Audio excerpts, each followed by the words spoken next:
Hello, नमस्कार दोस्तों, मैं राकेश कुमार एक बार फिर से आपका स्वागत करता हूं आपके अपने चैनल केमिस्ट्री अनफोल्डेड में।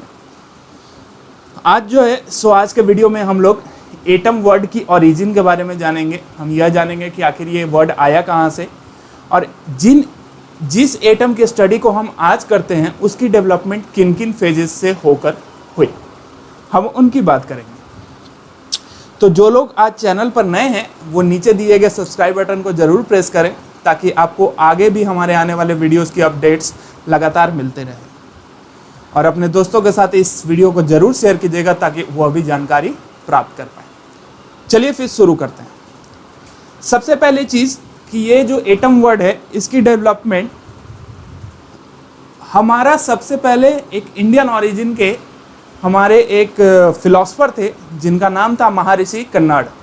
महर्षि कन्नाड इन्होंने 500 BC के अबाउट हमारा एक बुक लिखा था जिसका नाम था वैशेषिका सूत्र।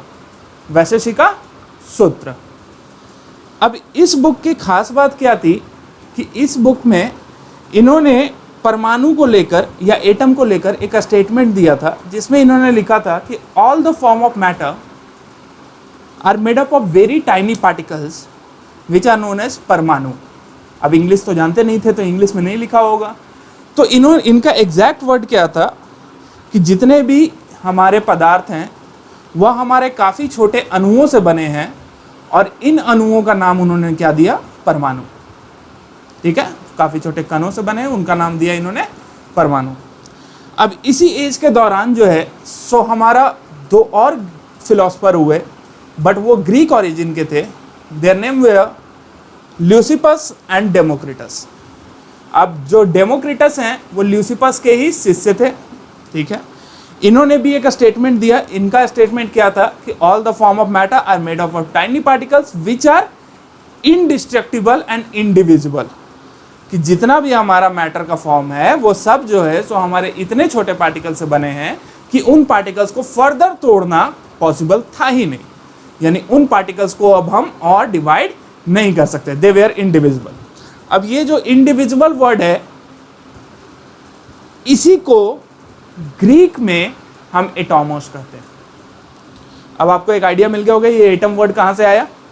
तो सबसे पहले जो है सो 500 BC में ही फिलोसफीज आ गई थी। कहीं इंडियन फिलोसफर्स कुछ हमारे फिलोसफीज दे रहे थे, ग्रीक फिलोसफर्स ने भी जो है सो अपनी फिलोसफी दी और इन्हीं ने बोला कि हमारा जो भी हमारा मैटर के पार्टिकल्स हैं उनको और डिवाइड हम नहीं कर सकते। इसी कारण से इन्होंने उसको नाम बोला द इंडिविजिबल वन और उसी को हम ग्रीक लैंग्वेज में या ग्रीक के जो उस समय का जो हमारा भाषा होगा उसमें हमने कहा एटॉमोस। चलिए अब देखिए ये जो आइडिया है, अब कोई भी अगर फिलॉसफी होती है तो फिलॉसफी हमारा साइंटिफिकली प्रूवन नहीं होता। वह उन्होंने ऑब्जर्व किया, अपने एक्सपीरियंसेस लिए और उन एक्सपीरियंसेस के आधार पे उन्होंने एक स्टेटमेंट दिया। बट अब जब भी फिलॉसफीज आती हैं तो उसको अपोज करने वाले भी आते हैं। तो एक और बड़े ही ग्रीक फिलॉसफर ही थे, काफ़ी बड़े ग्रीक फिलॉसफर थे, उनका नाम था अरिस्टोटल।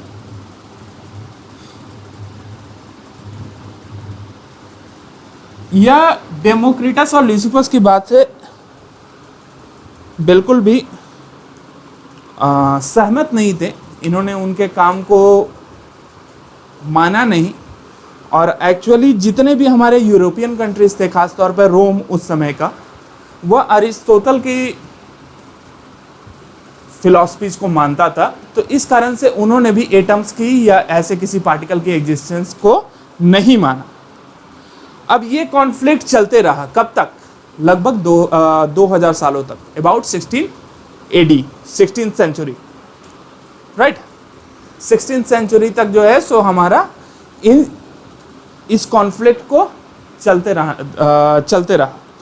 उसके बाद क्या है कि उसके बाद फिर हमारे कुछ केमिस्ट हमारे आने चालू हुए, कुछ हमारे साइंटिस्ट हमारे डेवलप होने चालू हो गए एंड आफ्टर दैट एटम्स की जो स्टडी है उसने एक बार फिर से पेस पकड़ी।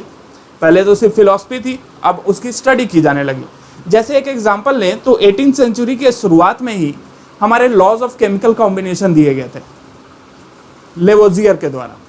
ठीक है, उसके अलावा सबसे जो मेजर जो चेंज आया मॉडर्न केमिस्ट्री में कि जहां सबसे पहली बार एटम्स की नाम या एटम का नाम जो है सो हमारा खुलकर सामने आया और उसके बारे में किसी ने एक स्टेटमेंट बनाया, then the name was John Dalton.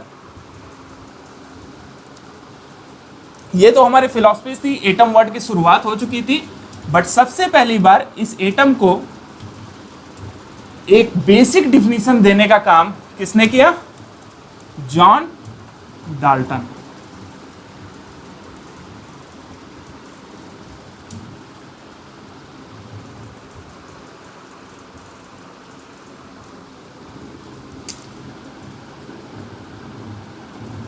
John Dalton. अब ये एक इंग्लिश केमिस्ट थे, ठीक है। इन्होंने 1808 में एक बुक पब्लिश की थी, अ न्यू कंसेप्ट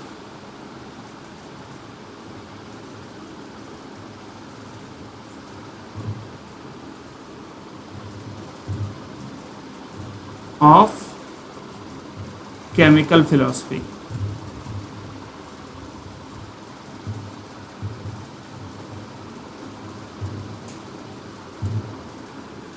या इसको हम a new concept of chemical philosophy.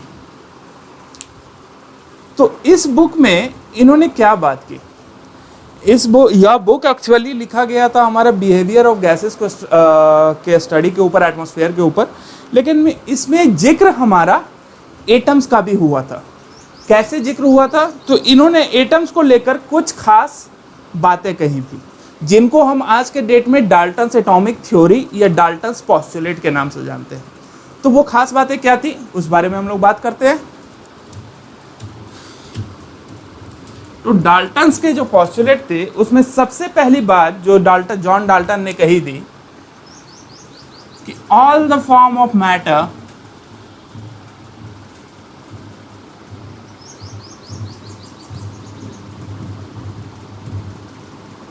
are made up of tiny particles called atoms। अब ये बात कहीं सुनी सुनी लग रही है, कहां पर? महर्षि कर्नाड ने भी तो यही स्टेटमेंट दिया था, ठीक है। Second thing, atoms are indivisible।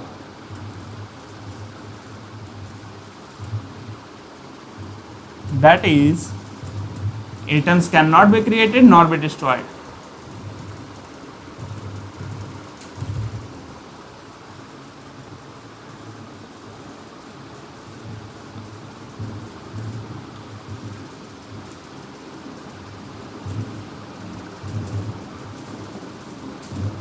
अब ये स्टेटमेंट कहाँ सुना है हमने? तो डेमोक्रिटस और ल्यूसिपस ने भी तो यही बात बोला था कि एटम्स को जो है सो हम तोड़ नहीं सकते हैं। And second thing, that atoms can not be created nor be destroyed, यह भी एक तरीके से एक अल्टर स्टेटमेंट है किसका? लेवोजियर के लॉ ऑफ केमिकल कॉम्बिनेशन का या law of conservation of mass का, जहां पे उन्होंने बोला था कि मास can not be created nor be destroyed during a chemical reaction. तो अगर एटम जो है सो ना क्रिएट हो सकते हैं ना डिस्ट्रॉय हो सकते हैं, तो इसका मतलब है कि मास भी हमारा चेंज नहीं होगा ड्यूरिंग अ केमिकल रिएक्शन। तो लेवोजियर ने तो डाल्टन से पहले ही ये बात बोल दी थी, ठीक है। तो उनका यह स्टेटमेंट भी एक अल्टरनेट तरीके से डाल्टन ने अपनी बुक में पेश किया। नेक्स्ट थिंग, डेमोक्रिटस और ल्यूसिपस का और क्या मानना था, उसके बारे में थोड़ी सी एक बात छूट गई थी, समझ लीजिए उसको भी। उन्होंने बोला क्या कि आखिर ये जो मैटर है जो हमारे चारों तरफ है, हमने यह तो कह दिया कि मैटर है made up of very tiny particles which are indivisible, लेकिन ये अलग अलग तरीके का क्यों है? क्योंकि हम जानते हैं कि अगर हम एक सोना लेते हैं तो उसकी अपनी प्रॉपर्टी है, आयरन लेते हैं तो उसकी अपनी प्रॉपर्टी है, ऑक्सीजन गैस जो इनहेल करते हैं उसकी अपनी प्रॉपर्टी है। तो इसके लिए डेमोक्रिटस और ल्यूसिपस का क्या मानना था कि एक्चुअली जो हमारे एटॉमस हैं या जो इंडिविजुअल जो पार्टिकल हैं वह हमारा सॉलिड पार्टिकल्स हैं, ठीक है। और अलग अलग मैटर के जो पार्टिकल्स हैं या अलग अलग पार्टिकल्स के अलग अलग मैटर के जो इंडिविजुअल पार्टिकल्स हैं उनका शेप, साइज, सब कुछ अलग है, ठीक है। और एक ही तरीके का अगर मैटर है तो उसका शेप, साइज, सारी फिजिकल प्रॉपर्टी सेम है। क्लियर है? ठीक। तो डाल्टन का भी अगला स्टेटमेंट सुनिए, atoms of same element are identical. अभी आइडेंटिकल कहने का मतलब कि एटम अगर एक ही एलिमेंट का है तो वो बिल्कुल उसके उस एलिमेंट के जितने भी एटम्स होंगे सब एक ही तरीके के होंगे। कहने का अर्थ कि अगर हम गोल्ड इंडिया में निकालें चाहे साउथ अफ्रीका में निकालें, गोल्ड के एटम हर जगह पर सेम ही होगा, सबका शेप, साइज, प्रॉपर्टीज, ठीक है, चाहे वो इलेक्ट्रिकल कंडक्टिविटी हो, मैलेबिलिटी हो, डक्टिलिटी हो, किसी तरीके की जो फिजिकल प्रॉपर्टी है वो सब हमारा सेम होगा, आइडेंटिकल होगा। ठीक। अब अगला स्टेटमेंट इनका क्या था कि एटम्स ऑफ डिफरेंट एलिमेंट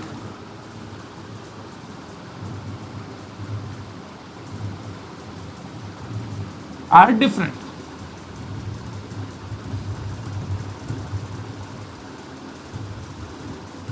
इसी स्टेटमेंट का ठीक हमारा ऑपोजिट कि अगर हमारा एलिमेंट अलग हो गया, मान लो कि एक जगह हमने सोना लिया और दूसरी जगह हमने लोहा ले लिया, एक जगह हमने गोल्ड लिया, दूसरी जगह आयरन ले लिया, तो उस कंडीशन में उनके जो परमाणु हैं यानी कि उनके जो एटम है वो भी क्या हो जाएंगे, अलग होंगे। अब लोहे का एटम सोने की तरह तो नहीं चमक सकता है ना, ठीक है। चलिए अब इनका लास्ट जो स्टेटमेंट था जॉन डाल्टन साहब का, atom combine together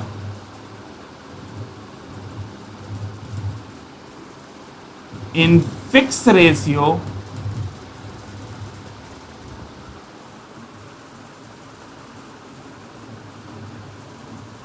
to form compound। ठीक है कि एटम जो है सो हमारा फिक्स रेशियो में कंबाइन करेगा, यानी कि 1:2, 2:3 इस तरीके के रेशियो में हमारा कंबाइन करेगा। किस लिए कंबाइन करेगा? कंपाउंड बनाएगा। ठीक है, एलिमेंट्स हमारा मिलकर कंपाउंड बनाते हैं, ये तो कोई भी बेसिक केमिस्ट्री जानता होगा तो उसे पता होगा, जैसे कि हाइड्रोजन ऑक्सीजन मिलता है तभी हमारा वाटर बनता है, राइट। चलिए, तो ये बातें थी जो कि जॉन डाल्टन साहब ने अपने बुक में लिख दी, किसके बारे में? एटम के बारे में। कब? 1808 में। अब इनमें से जो ज़्यादातर बातें हैं वो तो हम ऑलरेडी जानते हैं। क्यों? महर्षि कर्नाड ने भी तो यही बोला था, या फिर हमारे डेमोक्रिटस ने भी तो यही स्टेटमेंट दिया था। तो डाल्टन के वर्क या डाल्टन का जो हमारा कंट्रीब्यूशन है टुवर्ड्स मॉडर्न केमिस्ट्री वो उनसे अलग कैसे है? डाल्टन ने ऐसा क्या कर दिया? तो जॉन डाल्टन ने 1808 से पहले 1805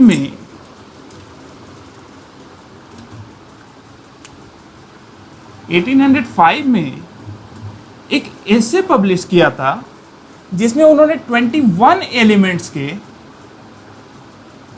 एटॉमिक मासेस कैलकुलेट किए थे, एटॉमिक वेट कैलकुलेट किया था। ठीक है, अब ये एटॉमिक वेट जो कैलकुलेट किया था इसके कारण से इनका वर्क थोड़ा ज़्यादा एफिशिएंट हो गया in comparison to those philosophers, क्योंकि इन्होंने एटॉमिक वेट की मदद से जो है सो इन सभी थ्योरीज को या इन सभी पोस्टुलेट को वेरीफाई करने की कोशिश की। जैसे इन्होंने किया क्या कि गोल्ड के 2 सैंपल उठाए, अब दोनों का एटॉमिक वेट नाप लिया, अब दोनों अगर सेम आएंगे तो इसका मतलब क्या है कि इनका यह पोस्टुलेट सही है। लेकिन अब डेमोक्रिटस के पास कोई एटॉमिक वेट तो नहीं था, तो उस कारण से वो अपनी थ्योरी को कैसे प्रूव करते, राइट? ओके। सेकेंड थिंग, इसके बाद डाल्टन ने कभी यह भी इनकार नहीं किया, वैसे तो इन्होंने यह बोला कि इसको डिस्ट्रॉय नहीं कर सकते, लेकिन जॉन डाल्टन ने कभी यह भी इनकार नहीं किया कि there may be presence of sub atomic particles. अब ये सब एटॉमिक पार्टिकल्स क्या हैं?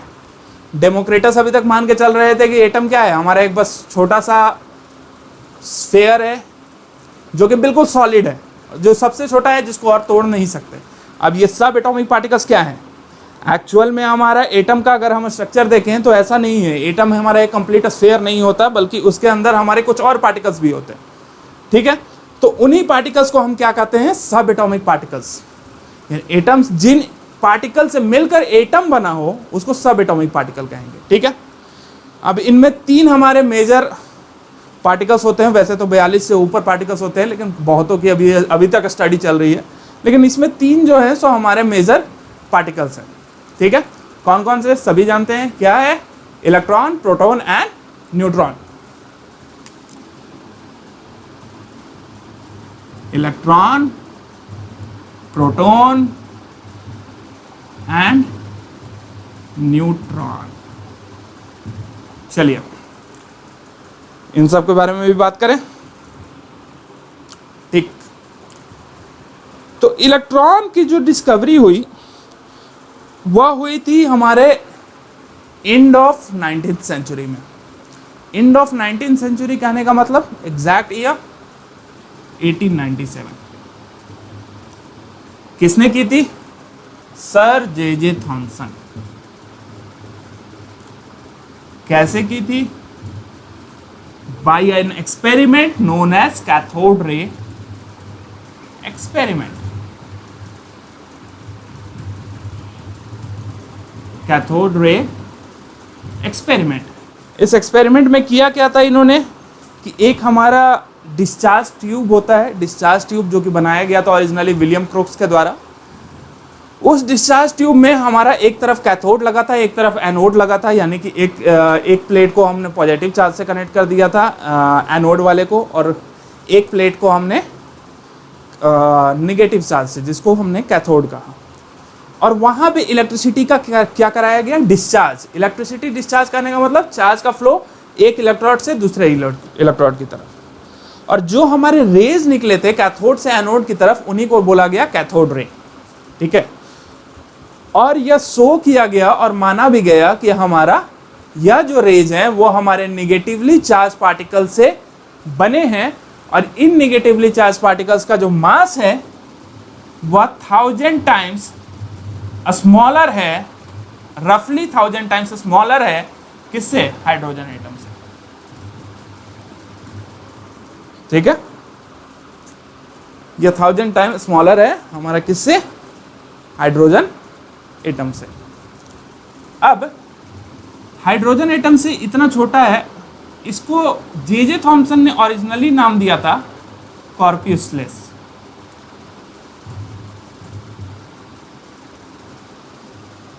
बट एक हमारे और साइंटिस्ट थे जिनका नाम था जे स्टोनी। इन्होंने एक नाम सजेस्ट किया था इस एक्सपेरिमेंट से कई साल पहले, ठीक है, इलेक्ट्रॉन्स। यह नाम इन्होंने किसके लिए यूज किया था, या इन्होंने माना था कि जो हमारा इलेक्ट्रिसिटी फ्लो होती है किसी भी कंडक्टर में, वह नेगेटिवली चार्ज पार्टिकल्स के फ्लो के कारण हमारा होती है। कोई नेगेटिव चार्ज पार्टिकल होता है नेचर में, यह पहले ही से डिपिक्टेड था, बट डिस्कवर्ड नहीं था, जो कि जे थॉमसन ने किया। तो जे स्टोनी की जो हमारा ये जो टर्म है इलेक्ट्रॉन्स, इसी को बाद में चल के इन नेगेटिव चार्ज पार्टिकल्स को प्रोवाइड किया गया, उसी को क्वाइन किया गया, और कैथोड रे एक्सपेरिमेंट से फाइनली कंक्लूड हुआ कि हमने क्या खोजा है भैया, इलेक्ट्रॉन खोज रखा है। क्लियर है।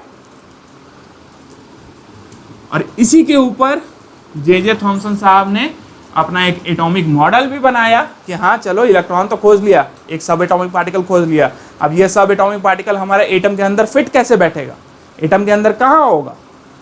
तो एक सवाल आया इनके मन में कि क्या कोई नेगेटिव चार्ज पार्टिकल ही बस होगा एटम में। अगर सिर्फ नेगेटिव चार्ज होता तो अगर हम किसी भी एटम या मैटर को छूते हैं तो वो नेगेटिव चार्ज हमारे बॉडी से फ्लो कर जाना चाहिए, क्योंकि हम जानते हैं charges flow from one potential to another, right.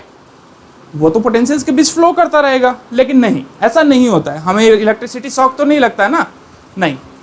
तो यानी कि हमारा, उन्होंने यह भी माना कि नहीं, कोई ना कोई एक पॉजिटिव चार्ज जरूर होगा नेचर में, जो कि मेरे इन इलेक्ट्रॉन्स को जो मैंने डिस्कवर किए हैं उसे न्यूट्रल रख रहा है।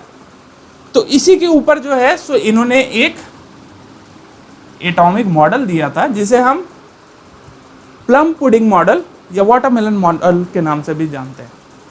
इसमें इन्होंने क्या बोला कि जितना भी हमारा एटम क्या है, हमारा एक पॉजिटिव स्फीयर है, यानी कि एक पॉजिटिवली चार्ज स्फीयर है, यानी चारों तरफ यहाँ पे पॉजिटिव पॉजिटिव पॉजिटिव और पॉजिटिव ही है। और ये जो इलेक्ट्रॉन्स है वो इसमें ही कहीं कहीं पर धसे हुए हैं। धसे हुए हैं कहने का मतलब, गोल्फ बॉल देखी है आपने, तो गोल्फ बॉल में देखते हो छोटे छोटे गड्ढे बने होते हैं, ठीक है।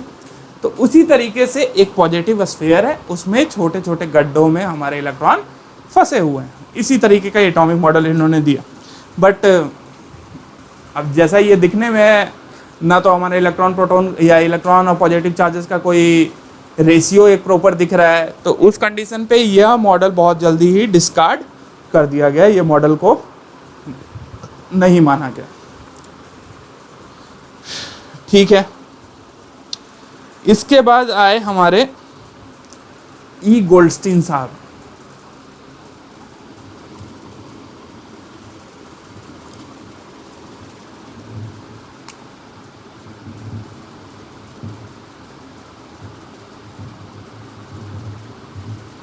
इन्होंने क्या किया, इन्होंने डिस्कवरी की प्रोटॉन्स की। कैसे की डिस्कवरी? कैथोड रे एक्सपेरिमेंट जो था उसी में थोड़ा सा मॉडिफिकेशन कर दिया, एक और ट्यूब लगा दिया, एनोड को जो है सो परफोरेटेड कर दिया, तो इनको कैथोड को परफोरेटेड कर दिया, तो इनको एक और तरीके का रे मिला जिसको इन्होंने बोला एनोड रेज, और माना गया कि यह हमारा प्रोटॉन्स है। और इसका जो मास है वो हमारा इलेक्ट्रॉन्स के मुकाबले 1837 टाइम्स ज़्यादा है। चार्ज उतना ही है जितना इलेक्ट्रॉन के ऊपर होता है, बट 1837 टाइम्स ज़्यादा है मास। नेक्स्ट थिंग है, इसके बाद नेक्स्ट डेवलपमेंट हुआ यहाँ पर, वो था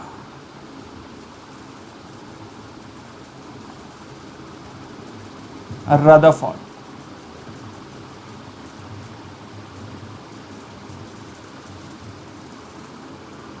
इन्होंने 1919 में हमारा एक एक्सपेरिमेंट किया, और उस एक्सपेरिमेंट में एक्चुअली एग्जैक्ट डेट, ओके, इनका जो एक्सपेरिमेंट था उस एक्सपेरिमेंट में इन्होंने यह चीज बताया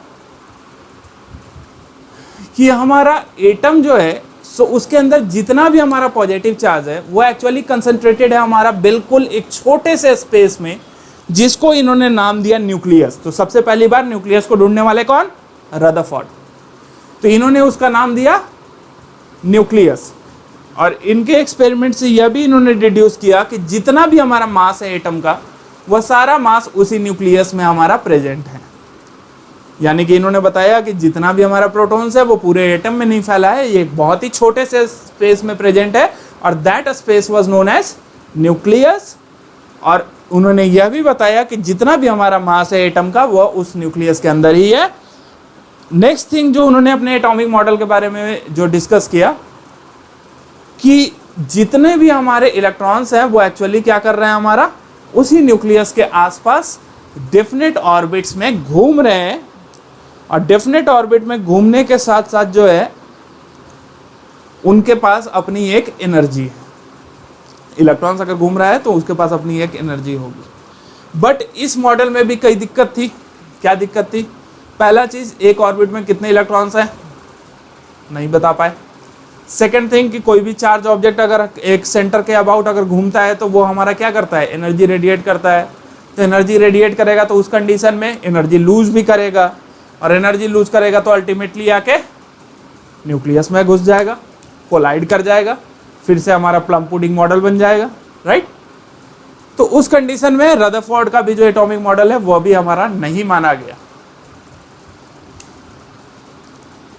फिर आए नील बोर्स।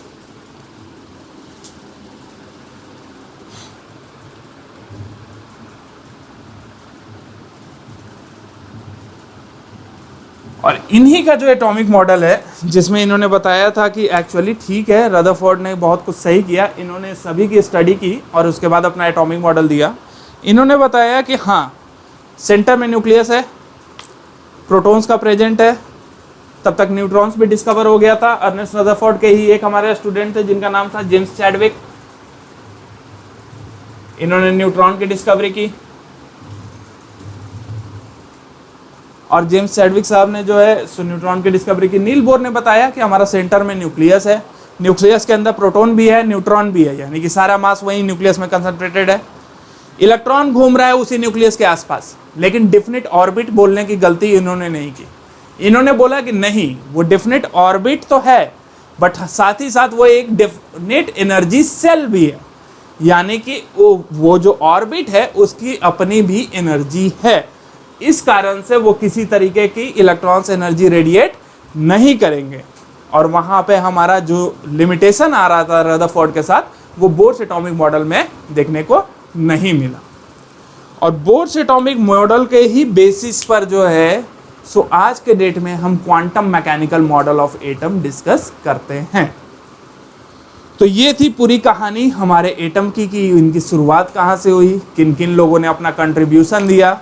अगर आपको अच्छा लगा होगा तो वीडियो को लाइक ज़रूर कीजिएगा। बहुत जल्दी और भी वीडियोस लाने वाला हूँ। किस बारे में? इतनी सारी चीज़ें हैं। अभी हम लोग डिस्कवरी ऑफ इलेक्ट्रॉन पढ़ेंगे, डिस्कवरी ऑफ प्रोटॉन हम लोग डिटेल में पढ़ेंगे, क्योंकि जानता हूँ इस वीडियो में सभी कुछ कवर कर पाना हमारे लिए थोड़ा सा मुश्किल काम है, लेकिन उसके बारे में भी अलग से वीडियोस जल्द ही आने वाले हैं। तो हमारे चैनल के साथ बने रहिएगा, ये वीडियोस अपने सभी साथियों के साथ शेयर कीजिएगा। और आज के जो भी लेक्चर के नोट्स हैं वो सभी आपको डिस्क्रिप्शन बॉक्स में लिंक मिल जाएगा, तो उसे डाउनलोड करें और